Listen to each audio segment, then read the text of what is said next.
जहाँ आदर देना चाहिए वहाँ आदर दो।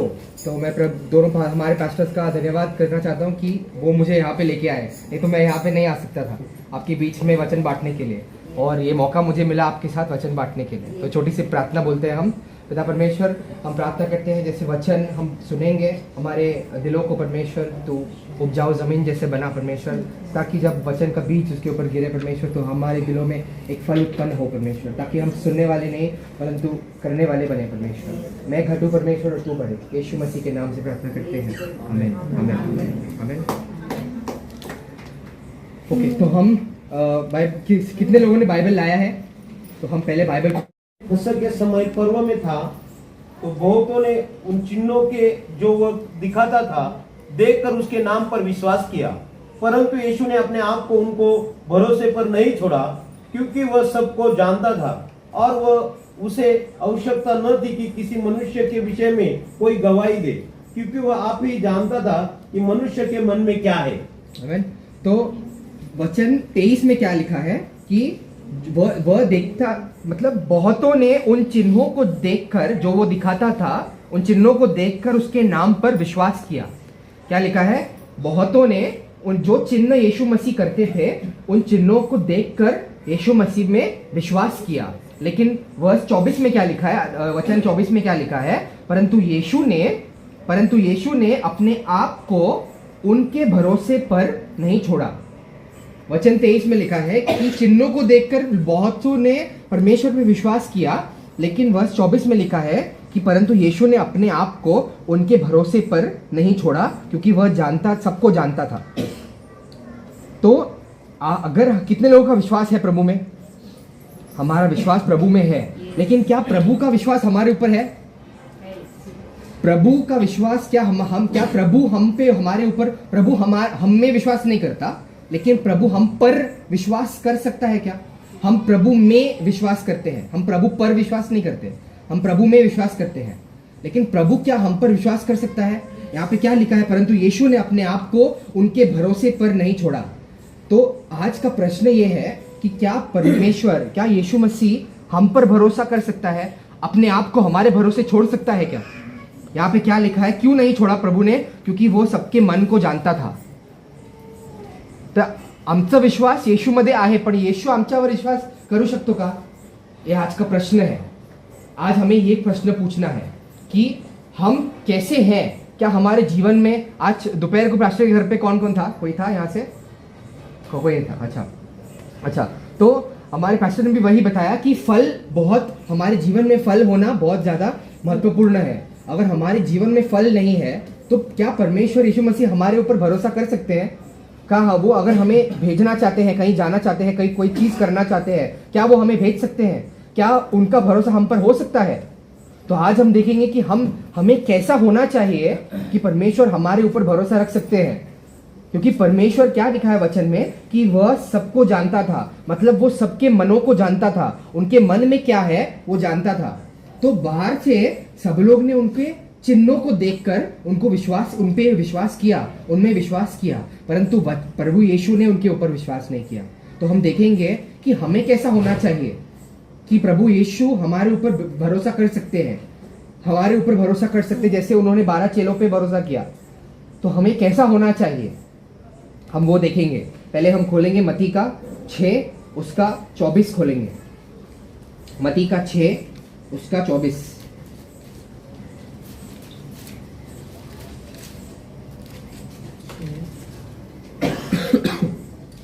कोई मनुष्य 2 स्वामियों की सेवा नहीं कर सकता, क्योंकि वह एक से बैर और दूसरे से प्रेम रखेगा, या एक से मिला रहेगा और दूसरे को तुच्छ जानेगा।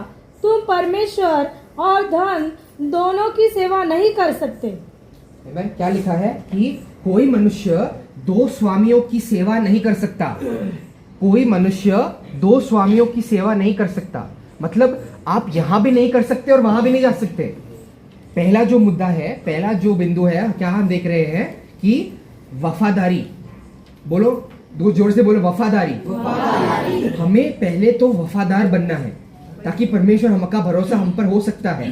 वफादार क्या होना क्या मतलब होता है, जैसे वचन में लिखा है, कोई मनुष्य दो स्वामियों की सेवा नहीं कर सकता, क्योंकि वह एक से बैर और दूसरे से प्रेम रखेगा। मतलब अगर हमारा विश्वास, अगर हमारे पैर इधर भी है और उधर भी है, आप नाव में कभी देखा है अपने नाव को, अगर आप दो नाव में, एक नाव में आपका ये बाएं पैर है और दूसरे नाव में दायां पैर है, तो आप जा पाएंगे कहीं पे? आप कहीं नहीं जा पाएंगे, क्योंकि अगर वो नाव इधर निकली तो आप कहीं नहीं जाओगे, गिर जाओगे। उसी तरह से हम दोनों स्वामियों का सेवा नहीं कर सकते। हम वफादारी का मतलब क्या होता है कि हम एक इंसान से वफादार हो, और परमेश्वर के संदर्भ में हम परमेश्वर से मतलब सिर्फ एकमात्र जिंदा खुदा से हम वफादार हो। यीशु मसीह से अगर हमारी वफादारी है तो मतलब अगर हम उससे वफादारी हमने चुन ली है तो हमें उसके पास ही वफादार होना है, कहीं और नहीं जाना है। आज हम देखते हैं बहुत सारे जन हैं, बहुत सब जगहों पर ऐसे लोग मिलेंगे जो यहाँ भी जाते हैं और वहां भी जाते हैं। वो यीशु मसीह संडे को यीशु मसीह के पास आएंगे, लेकिन बाकी के दिनों में कहीं भी जाएंगे। उनको कोई तकलीफ हो तो यीशु मसीह के पास नहीं आएगा। अगर वो कोई गलत परिस्थिति, कोई कठिन परिस्थिति से जा रहे हैं तो वो यीशु मसीह के पास नहीं आएंगे, कोई दूसरे के पास जाएंगे, कोई बाबा के पास भी जाएंगे, यीशु मसीह के पास भी जाएंगे, इधर भी उधर भी, हर चीज में। इसको वफादारी नहीं कहते। वफादारी का क्या मतलब होता है कि हम क्या, चाहे कुछ भी आ जाए, हमारे जीवन में कोई भी कठिनाई आ जाए, एक बार हम नाव में बैठ गए और प्रभु यीशु मसीह के साथ आ गए, तो चाहे वो दरिया में अगर तूफान भी आ जाए तो भी हमें उसी नाव में बैठना है, उसी नाव में बैठना है हमें, और उसी नाव से हमें यीशु मसीह पार ले जाएगा। लेकिन उसका क्या करना है, हमें वफादार रहना है प्रभु यीशु से। इधर भी और उधर भी हम नहीं कर सकते। दूसरा वचन हम देखेंगे, याकूब का 1 खोलेंगे, याकूब का 1, उसका 5 से 8 पढ़ेंगे। याकूब का 1 उसका 5 से 8।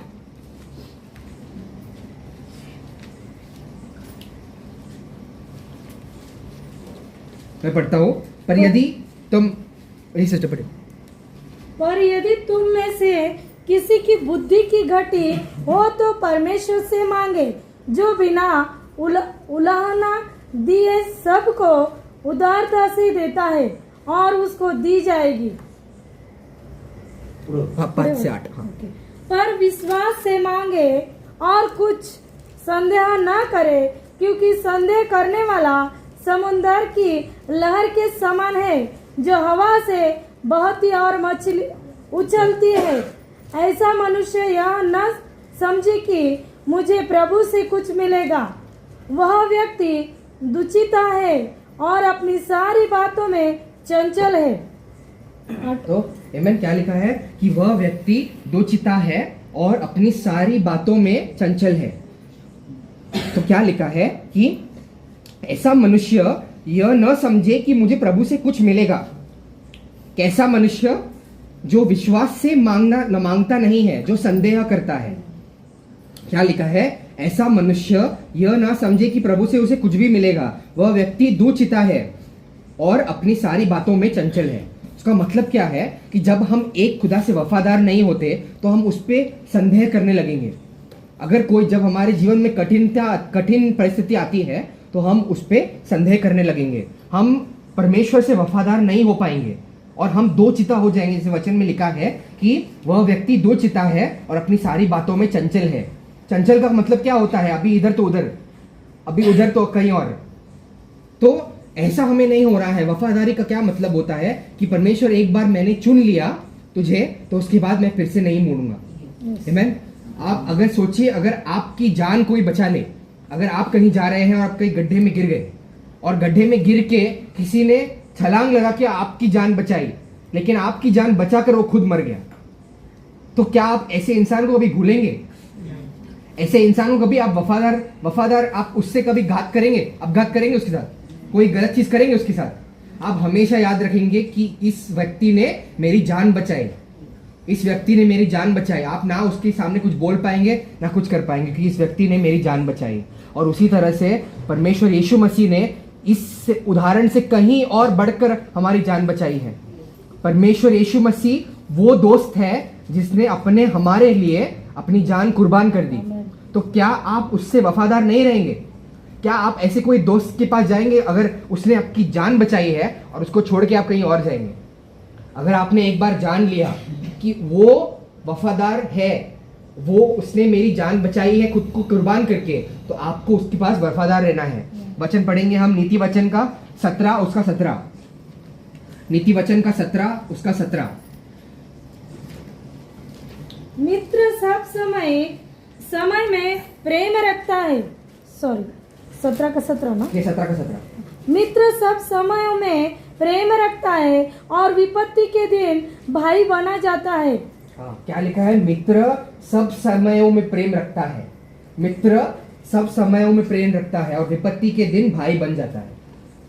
मित्र सब समयों में प्रेम रखता है। सब समयों का क्या मतलब है कि कोई भी समय आए आपके जीवन में आपको वफादार बना रहना है, उसका मतलब होता है एक मित्र रहना। नहीं तो अगर आप किसी को मित्र बोलते हो और जब उसके जीवन में कोई कठिन परिस्थिति आते हैं आप भाग जाते हो उधर से, तो आप सच्चे मित्र हुए क्या? आप सच्चे मित्र हुए क्या? आप नहीं हुए सच्चे मित्र। सच्चा मित्र कौन होता है? जो अपने दोस्त के लिए हमेशा रहे, वहां पे अपनी जान तक कुर्बान कर दे। प्रभु यीशु ने क्या कहा अपने वचन में? क्या कहा कि इससे ज्यादा बढ़कर कोई प्रेम नहीं कि अपने दोस्त के लिए कोई अपनी जान कुर्बान कर दे। और प्रभु यीशु मसीह ने जो बोला वो करके भी दिखाया। उन्होंने अपनी जान कुर्बान कर दी हमारे लिए। तो क्या है पहला मुद्दा? क्या है? वफादारी। हमें परमेश्वर यीशु मसीह से वफादार होना है, इधर भी नहीं उधर भी नहीं, ऐसे नहीं करना है। हम परमेश्वर से वफादार रहते हैं। हम किसी पास्टर के लिए नहीं आते, हम किसी वर्शिपर के लिए नहीं आते। आप यहाँ पे मेरे लिए नहीं आए हैं, आप प्रभु यीशु मसीह के लिए आए हैं। मैं यहाँ पे हूँ या ना हो, परमेश्वर यीशु मसीह यहाँ पे हर रोज आएंगे। जब भी आप इकट्ठा होंगे, उन्होंने वचन दिया कि जब 2 या 3 इकट्ठा होंगे मैं वहां पे उपस्थित रहूंगा। तो परमेश्वर यीशु मसीह आप उनके लिए आते हैं। तो चाहे आपको, क्योंकि गलती किसी से भी हो सकती है, लेकिन आपकी वफादारी आपके पास्टर से नहीं है, आपकी वफादारी आपके वर्शिपर से नहीं है, आपकी वफादारी किसी आदमी से नहीं है। उनसे भी होनी चाहिए, लेकिन सबसे बड़ी वफादारी आपकी किसकी है? प्रभु यीशु मसीह से है आपकी वफादारी। आमीन। और अब दूसरा चीज देखेंगे हम। दूसरा चीज जो है, हम देखेंगे कि हमारे अंदर दूसरी कौन सी चीज होनी चाहिए जो जिससे परमेश्वर यीशु मसीह हम पर भरोसा कर सकते हैं। हम देखते हैं वचन में कि परमेश्वर के पास बहुत लोग आए, लेकिन परमेश्वर के पास सिर्फ 12 ऐसे चेले थे जिन पे वो भरोसा कर सकते थे। उनसे वो सारी चीजें बोलते थे, उनसे वो कहते थे कि तुम्हें मैं स्वर्ग की भेद की बातें बता रहा हूँ। वो क्यों उन पे विश्वास करते थे प्रभु यीशु मसीह? क्योंकि वो उन्हें जानते थे, उनके मनों को जानते थे। और बाकी बहुत सारे लोग थे जो प्रभु यीशु में विश्वास करते थे, उनके चिन्हों को देखकर विश्वास करते थे, लेकिन उनका मन सही नहीं था, उनका मन चंचल था, यहाँ पे भी और वहां पे भी वफादार नहीं थे वो। इसलिए प्रभु यीशु मसीह उन पर भरोसा नहीं कर सकते थे, उनके ऊपर अपने आप को नहीं छोड़ सकते थे। दूसरा हम चीज देखेंगे वो है अखंडता। बोलो अखंडता। अखंडता का क्या मतलब होता है? कि हम जैसे बाहर से हैं वैसे हम अंदर से भी हो। बोलो जैसे हम बाहर से हैं वैसे हम अंदर से भी हो। वापस बोलिए, जैसे हम बाहर से हैं वैसे हम अंदर से भी हो। तो बहुत सारे लोग हैं आज के संसार में, बहुत सारे लोग हैं जो बाहर से बहुत अच्छे हैं लेकिन अंदर से अलग रहते हैं। बाहर से वो आपसे अच्छे से बात करेंगे लेकिन अंदर से वो एकदम अलग है। उनके मन में वो कोई और बात सोच रहे हैं और आपको वो अलग बात सोचते हैं। ऐसा होता है कि कभी कभी हम जब चर्च में आते हैं हम अलग इंसान होते हैं। चर्च में आके हम एकदम शुद्ध हो जाते हैं, पवित्र हो जाते हैं, लेकिन देव मानुष हो जाते हैं। हाँ, लेकिन जैसे ही चर्च के बाहर जाते हैं हम क्या करते हैं? एकदम भूत बन जाते हैं, अलग इंसान बन जाते हैं। कोई जो देखेगा तो बोलेगा अरे इसको क्या हुआ रे, अभी तो था अच्छा, इसको क्या हुआ? तो ऐसे हम एकदम बदल से जाते हैं। हम लोग चर्च के अंदर कभी कुछ गलत नहीं बोलते, सब अच्छे से बोलते हैं, सब पवित्र, लेकिन बाहर जाके बोलते ए क्या तेरी तो अच्छा। हमारे मुंबई में जब रिक्शा मिलते हैं ना, तो रिक्शा वाले जब सब लोग नहीं बोलते, इधर जाएगा क्या? नहीं, इधर जाएगा क्या? नहीं। तो सब लोग को गुस्सा बहुत आता है। तो चर्च से निकल के सब लोग बोलते हैं हाँ ब्रदर अब जाएंगे क्या? अंधेरी जाएंगे क्या? नहीं। क्यों? तू क्या, तेरा बाप भी जाएगा है ना? तो गुस्सा हमें बहुत जल्दी आता है, लेकिन 2 मिनट पहले आप अलग इंसान थे और अभी आप अलग इंसान बन गए। ऐसा हमें नहीं होना है। अखंडता का मतलब क्या है? हमें बाहर से वैसा, अंदर से वैसा ही होना है जैसे हम बाहर से हैं। मतलब बाहर की चीजों को हम, जब जगत हमें देखता है तो जगत सोचता है कि वाह क्या आदमी है, क्या औरत है, एकदम पवित्र है, ऐसा होना चाहिए। लेकिन जब वो घर जाता है अपनी बीवी से उल्टा बात करता है। जब बाहर जाता है दूसरी औरत से बात, हेलो हाँ सिस्टर, हाँ सिस्टर, ओके सिस्टर, और घर जाते हो ए इधर दे पानी दे ये कर। हाँ, तो ऐसे हमें नहीं होना है। इस अखंडता का मतलब क्या है कि जैसे हम बाहर है वैसे ही हम अंदर भी हो। उसका मतलब क्या है हम देखेंगे, अब वचन से देखेंगे कि जब उसका एक वाक्य में अगर हम अखंडता को समझाए एक वाक्य में, तो उसका मतलब है कि आप जब आपको कोई देख नहीं रहा हो, जब आपको कोई देख नहीं रहा हो तब आप कैसे होते हो। आपके बातों को सब सुनते हैं लेकिन हमारे मन को सब नहीं सुनते हैं, सिर्फ प्रभु जानता है। आप बात में बोलते अच्छे से, बात करते वक्त अच्छे से बोलते हो लेकिन अंदर से हम क्या सोचते हैं, अंदर बाहर से अच्छी चीजें करते हैं लेकिन अंदर से कैसा आदमी है छोड़ इसको। अंदर से हम सोचते हैं, अंदर की बातों को कोई जानता नहीं है। हमारे अंदर की जो बातें हैं वही चीज को हमें बदलना है। तो अखंडता का मतलब क्या है एक वाक्य में कि हम कैसे होते हैं जब कोई हमें देख नहीं रहा है, जब कोई नहीं देख रहा है, बंद कमरे में हम कैसे होते हैं, वो हमारा सच्चा चरित्र है। बाहर होते हैं वैसे नहीं, जैसे आप बंद कमरे में होते हैं वैसे। हम वचन देखते हैं, यूहन्ना का 12 खोलेंगे हम, यूहन्ना का 12 उसका 3 से 6, 3 4 5 6, 3 से 6। अब इसको ध्यान से सुनिए आप, यूहन्ना का 12 उसका 3 से 6, ध्यान से सुनिए। हाँ, जब मरियम ने छठा मानसी का आधा सेर बहुमूल्य इत्र लेकर यीशु के पांव पर डाला और अपने बालों से उसके पांव पोंछे और इत्र की सुगंध से घर सुगंधित हो गया, परंतु उसके चेलों में से यहूदा इस्करियोती नामक एक चेला जो उसे पकड़वाने पर था, कहने लगा, यह इत्र 300 दिनार में बेचकर कंगालों को क्यों न दिया गया। उसने यह बात इसलिए नहीं कही कि उसे कंगालों की चिंता थी, परंतु इसलिए कि वह चोर था और उसके पास उनकी थैली रहती थी और उनमें जो कुछ डाला जाता वह निकाल लेता था। यीशु ने कहा 8 6 तक। तो क्या है हम क्या देख रहे हैं यहाँ पे, हम वापस देखते हैं कि एक औरत आती है, जिसका नाम मरियम होता है। वो यीशु के पास आती है और उसके पास एक महंगा इत्र होता है। इत्र सबको मालूम है, परफ्यूम वो तेल लगाते हैं, तो उसके पास एक बहुत महंगा इत्र रहता है। वो क्या करती है, परमेश्वर के पास आती है और उनके पैरों पे वो उंडेल देती है पूरा इत्र। तो परमेश्वर के चेले रहते हैं, उन चेलों में से एक रहता है यहूदा उठता है और बोलता है, अरे इतना महंगा इत्र क्यों डाला पैर पे, इसको बेच के हम लोग ये जो पैसा है ये हम गरीब को दे देते, क्यों इतना वेस्ट किया, तुमने पूरा खराब कर दिया, उससे अच्छा बेच के गरीब जो है उनको पैसे दे देते।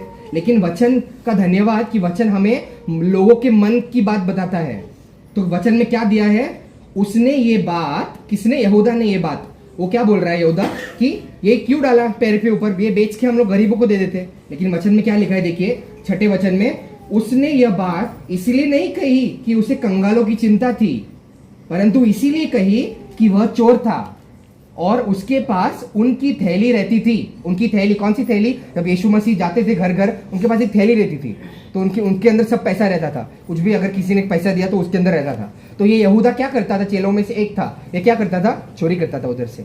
तो वचन में क्या लिखा है, उसने ये बात इसलिए नहीं कही कि वो कंगालों की चिंता करता था, परंतु इसीलिए कही कि वो चोर था और उसके पास उनकी थैली रहती थी और उसमें से जो डाला जाता था वह निकाल लेता था। तो क्या करता था ये चेला, जो पैसा आता था वो चुपचाप वहां से निकाल लेता था और रख लेता था अपने पास। वो चोर था। तो उसका मन देखिए आप, वो बाहर से क्या बोल रहा है, बाहर से बोल रहा है, अरे इतना वेस्ट किया, पूरा खराब कर दिया तुमने पैर पे डाल के, उससे अच्छा उसको बेच देते थे, जो पैसा आता था हम लोग गरीब में देते थे। लेकिन वचन क्या बता रहा है, वो उसका मन गरीब के लिए नहीं था, वो चोर था, वो पैसा उसको चाहिए था कि वो पैसा मिले फिर मैं चुरा लूं, ये उसका मन था। इसको नहीं कहते अखंडता। क्यों? क्योंकि वो बाहर से अलग है, बाहर से दिखा रहा है कि वाह क्या गरीबों की चिंता करता है, सब सोचेंगे वाह ये तो गरीबों के बारे में बोल रहा है कि बेच के गरीब को दे देते। लेकिन अंदर से उसकी बात को सिर्फ परमेश्वर जानता है कि वो गरीबों की बात नहीं कर रहा है, उसको खुद चुराना है वो पैसा।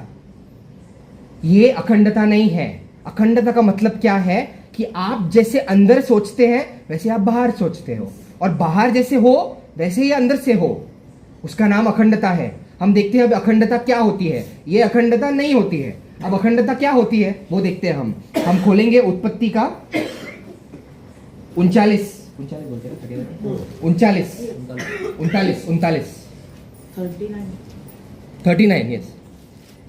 उत्पत्ति का 39 खोलेंगे।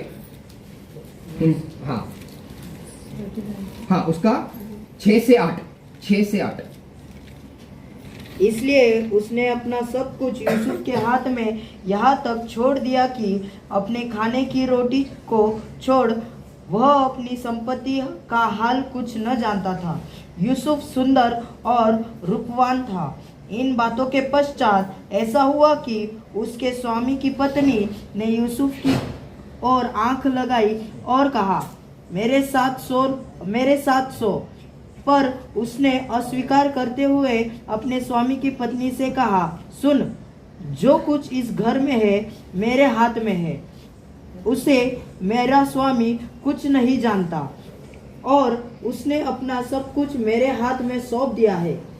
इस घर में मुझसे बड़ा कोई नहीं और उसने तुझे छोड़ जो उसकी पत्नी है मुझसे कुछ नहीं रख छोड़ा। इसलिए भला मैं ऐसी बड़ी दुष्टता करके परमेश्वर का अपराधी क्यों बनूं? ओके, तो अभी कितने लोग जानते हैं यूसुफ कौन है? वचन में यूसुफ कौन है कितने लोग जानते हैं? हाँ, अब जिनको नहीं जानते मैं आपको संदर्भ बताता हूँ। तो यूसुफ क्या था? यूसुफ एक जगह पर आप समझ लीजिए, शॉर्ट में बताता हूँ आपको, समझ लीजिए यूसुफ जो था एक यहूदी था। वो यहूदी था, वो मिस्र में नहीं रहते थे, इजिप्ट में नहीं रहते थे, मिस्र में नहीं रहते थे, वो मिस्र के बाहर रहते थे। लेकिन यूसुफ जो था, इसको एक दिन एक सपना आया कि परमेश्वर इसको एक बहुत बड़े स्थान पे लेके जाने वाला है और इसकी जो सब भाई बहन है इसका ये करेंगे, प्रतिष्ठा करेंगे इसकी, मतलब वो झुकेंगे उसके सामने। तो क्या हुआ, एक दिन इसके भाइयों ने सुना कि इसको कैसे प्रभु ने ऐसा सपना दिया कि हम लोग इसके सामने झुकेंगे, ये कौन है कि हम लोग इसके सामने झुकेंगे। तो इसके भाइयों ने एक साथ एक गठबंधन बनाया और जाके इसको बेच दिया। जाके किधर बेचा? मिस्र में। मिस्र उनका देश नहीं था, वो अलग देश में रहते थे। लेकिन ये इन लोग ने क्या किया, इन भाई ने बोला कि इसको सपना आया कि हम लोग इसके सामने झुकेंगे, ये कौन है कि हम लोग इसके सामने झुकेंगे। तो पर इनको गुस्सा आया, गुस्से में लोग ने क्या किया, उसको लिया और बेच दिया मिस्र में। अब मिस्र में कोई आया और उसको खरीद ले गया राजा के महल के लिए, फिरौन के महल के लिए उनको लेके गया मिस्र में। मिस्र में जो राजा था उसको फिरौन बोलते थे।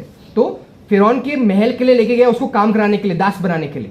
अब दास में बहुत सारी चीजें हुई और एक दिन क्या हुआ कि प्रभु की दया से यूसुफ जो था, जिसको बेचा गया था, वो बहुत बड़े स्थान पे पहुंच गया था। कितने बड़े स्थान पे?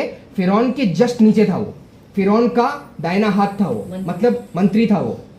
फिरौन का जस्ट नीचे था, मतलब फिरौन के पास जो ताकत है उसके बस थोड़े ही नीचे था फिर यूसुफ, इतना ऊपर पहुंच गया था। अब उसके बाद हम वचन को देखते हैं। वचन में क्या लिखा है कि एक दिन जो फिरौन था उसकी पत्नी जो है वो यूसुफ पे वो आग डालने लगी। फिरौन की जो पत्नी है वो यूसुफ पे, तो फिरौन के मंत्री पे आग डालने लगी। अब देखिए यूसुफ कहां पे है? अपने घर पे है क्या? अपने गांव में है क्या? अपने गांव में नहीं है। किधर है? अपने गांव के बाहर है। सोचिए ये आपका गांव है, आप मेरे साथ मुंबई आते हैं, तो आप मुंबई में अपने गांव से बाहर है ना। उधर मुंबई में आपको कोई जानता है क्या? कोई जानता है? नहीं जाएगा, एक दो रहेगा, बट जहां पे मेरा घर है आपको कोई जानेगा? नहीं जानेगा। उसी तरह से यूसुफ अपने घर के बाहर है, मिस्र में है, उसको कोई नहीं जानता उधर। और अभी फिरौन की पत्नी जो राजा है उसकी पत्नी उसको कह रही, उस पर आग डाल रही है। वो कह रही है कि तू आ जा मेरे साथ, सो जा। अब क्या हो रहा है, यूसुफ जो है वो क्या बोलता है कि उसने, वचन क्या कहता है, पर उसने अस्वीकार करते हुए अपनी स्वामी की पत्नी से कहा, सुन, जो कुछ इस घर में है मेरे हाथ में है, उसे मेरा स्वामी कुछ नहीं जानता और उसने अपने सब कुछ मेरे हाथ में सौंप दिया है। क्या यूसुफ कह रहा है कि जो राजा है, फिरौन है, तेरा जो पति है, उसने मेरे हाथ में सब सौंप दिया है, मैं ये गलत काम नहीं कर सकता। और फिर क्या होता है, फिरौन की जो पत्नी है उसको पकड़ने जाती है और यूसुफ भाग जाता है उस घर से। और फिर क्या होता है आप पढ़ सकते हैं, बट मुद्दे की बात क्या है कि यूसुफ वहां से भाग जाता है। अब मुद्दे की बात मैं क्या बताना चाहता हूं आपको कि यूसुफ जो है अपने घर में नहीं है। समझ लीजिए आप यहाँ पे है, यहाँ पे आपको सब लोग जानते हैं, ये सब जो यहाँ पे इकट्ठे हुए सब जानते हैं, परंतु यूसुफ जो है अपने घर के बाहर है। सोचिए अगर आप मुंबई में अगर आप आ गए मेरे साथ तो क्या होगा, आपको वहां पे पाप करना बहुत आसान हो जाएगा। क्यों? क्योंकि आपको कोई जानता नहीं है वहां पे। आपको लगे कि हाँ ये कौन है, किसी को नहीं पता कि कौन है, किसका नाम, आपका नाम क्या है, आप कहां से आए, कुछ नहीं पता। परंतु फिर भी यूसुफ जो है दूसरे गांव में होकर भी, जहां पे उसको कोई नहीं जानता, उसका कोई नहीं जानता, मतलब अगर वो पाप कर भी दे तो सबको लगेगा कि फिरौन की पत्नी ने कुछ करवाया होगा, लेकिन यूसुफ को कोई नहीं जानता। उनको पता है कि ये मंत्री है, लेकिन यूसुफ के घराने से कोई नहीं है वहां पे। परंतु फिर भी यूसुफ पाप नहीं करता, भाग जाता है यूसुफ वहां से, और उसके लिए उसको उसकी पत्नी, फिरौन की पत्नी, राजा की पत्नी उसको जेल में डाल देती है, सब गलत इंजाम डाल के। उसको बोलती है, फिरौन को बोलती है कि इसने मेरे साथ गलत व्यवहार करने की कोशिश की, और उसको जेल में डाल देती है, और यूसुफ जेल में चला जाता है। लेकिन यूसुफ ने गलत काम नहीं किया। इसे कहते हैं अखंडता। अखंडता मतलब जब आपके लोग आपके साथ भी नहीं होंगे। आपको पाप करना बहुत आसान है, अरे मैं यहाँ पे पाप कर सकता हूँ, कोई मेरे को पहचानेगा ही नहीं, कोई मेरे को जानता ही नहीं है कि मैं किधर से आया, किधर जाऊंगा, किसी को फर्क ही नहीं पड़ेगा।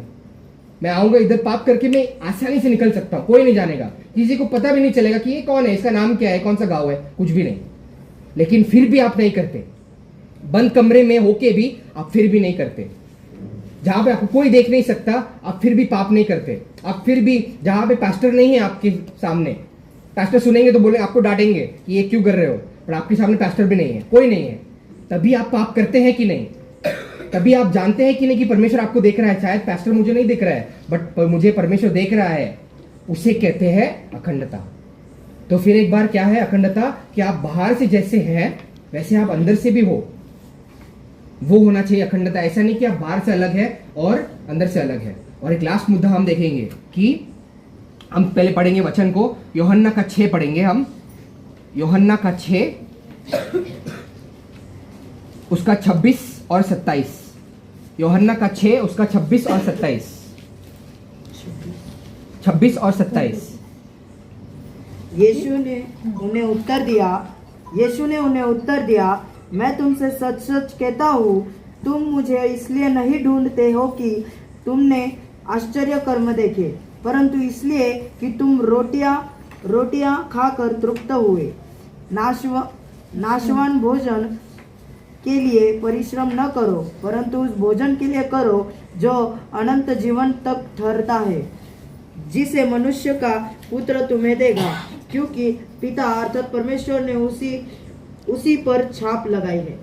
आमीन। तो क्या लिखा है वचन में, यीशु ने उन्हें उत्तर दिया। किन्हें उत्तर दिया? वहां पे कुछ लोग थे, वो लोग जिनके बारे में मैंने आपको बताया, स्टार्टिंग में आपको बताया मैंने, कुछ लोग आए और उनका विश्वास प्रभु यीशु में आ गया, लेकिन प्रभु यीशु ने उनके ऊपर विश्वास नहीं किया।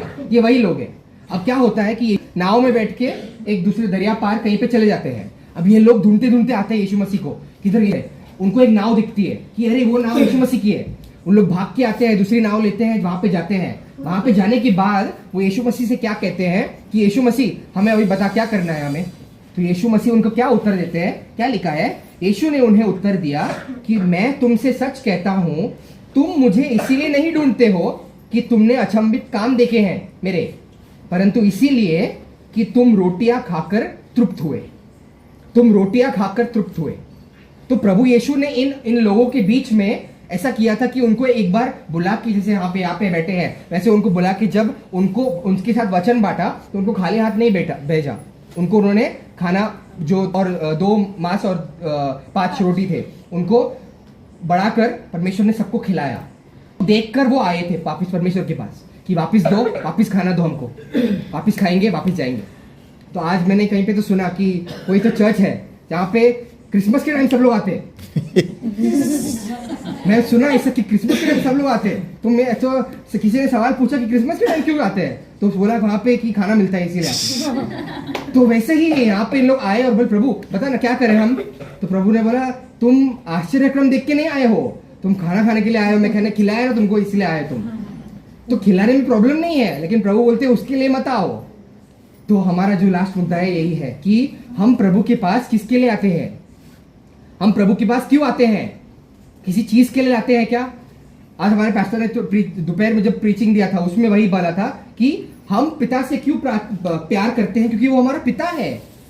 हम जैसे अपने माँ बाप से प्यार करते हैं, वो कोई शर्त रख के प्यार नहीं करते कि तुम ये दोगे तो मैं प्यार करूंगा। तो वही बात यहाँ पे है। ये जो लोग हैं ये मछली और पाव के लिए आए थे। ये लोग मछली पाव क्रिश्चियन है, मछली पाव मसीह, बोलो मछली पाव मसीह, मछली पाव मसीह, मछली पाव के लिए आते हैं इन लोग। और आज हमारा मछली पाव कुछ भी हो सकता है। आपका मछली पाव एक जॉब हो सकता है। आपको अगर एक जॉब क्या काम, आपको अगर काम चाहिए, नौकरी चाहिए, नौकरी आपका मछली पाव हो सकता है। आपको छोकरी चाहिए आपको नौकरी चाहिए, वो आपका मछली पाव हो सकता है। आपको छोकरी चाहिए, वो आपका मछली पाव हो सकता है। चंगाई चाहिए, वो आपका मछली पाव हो सकता है। मतलब आप सिर्फ मछली पाव के लिए आ रहे हैं, आपको प्रभु से कोई लेना देना नहीं है। आप आते हैं कि मेरा कुत्ता है, मेरा बिल्ली है, उसको ठीक कर दो प्रभु, मेरी बिल्ली पे हाथ रखो, कुत्ते पे हाथ रखो तो ये है नहीं है प्रभु का, बराबर।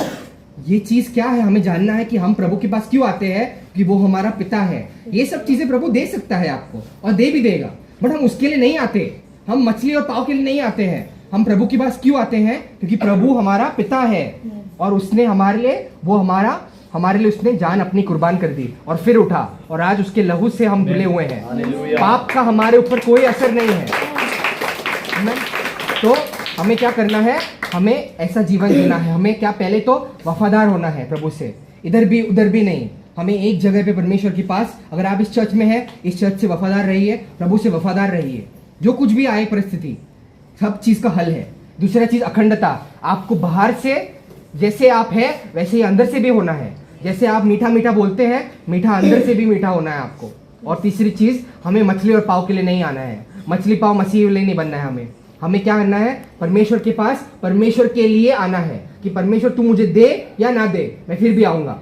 तू मैं मुझे छोकरी मिले या ना मिले, मैं फिर भी आऊंगा। मुझे नौकरी मिले या ना मिले, फिर भी आऊंगा। आमीन। होगा। हमारे बड़े लड़कों के पेट में पथरी था, और जो मैं पहली बार अल्ट्रासाउंड कराया तो कम से कम 20 पथरी था, 20 पथरी था। तो 3 महीना दवा किया तो एक पथरी बचा था। तो अल्ट्रासाउंड में एक पथरी बताया तो मैंने दवा बंद कर दिया। तो मैंने प्रभु के चरण में मसूल का प्रार्थना में लगी रही, प्रभु एक पथरी है तो मैं दवा के पास नहीं जाऊँगी, मैं डॉक्टर के पास नहीं जाऊँगी, तेरे शरण में प्रभु है। प्रभु जी हमारे बच्चों को पथरी गला दिया। मैं बुधवार को अल्ट्रासाउंड किया, पथरी गायब।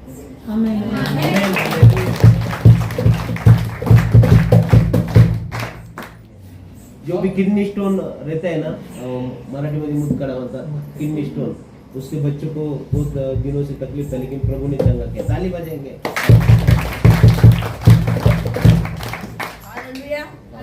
मला रात्री 3 वाजता अशी तकलीफ झाली ना, तर माझा लय जीव घाबरत होता, लय तकलीफ होत होती। असा घाम तर मी सारी ओढली झाली, लय कसं तरी होत होतं। मला वाटलं मला काय अटक बिटक येतो काय आता तर मग वर्षाला बोलवलं, वर्षानं प्रार्थना केली, थोडा घाम कमी झाला। नंतर पास्टरला फोन केला, त्यांना प्रार्थना केली, मग तेव्हा मला सकाळी सकाळी बरं वाटलं। आमेन। हालेलुया। हालेलुया।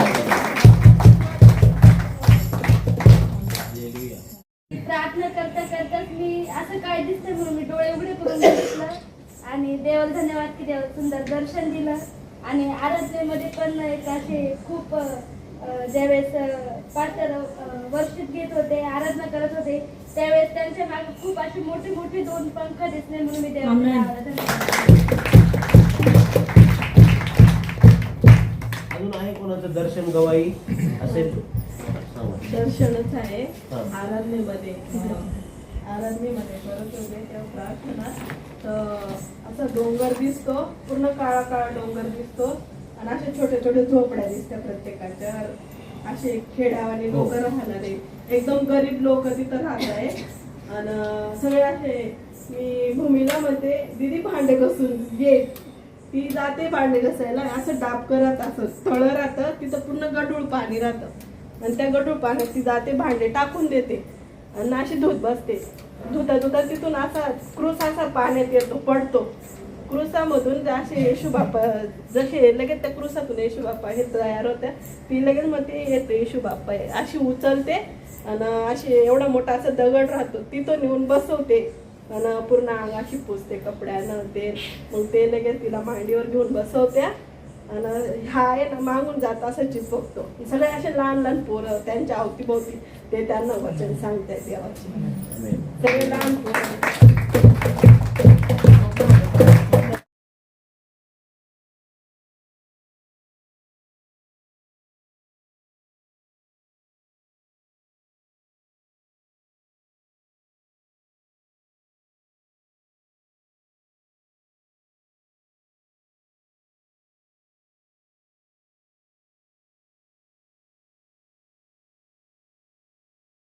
माझ्या जीवा परमेश्वराचा धन्यवाद. हो.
मुझे आपसे बात करना, हेलो हेलो हेलो जीसस.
विश्व में कैसा दूंगा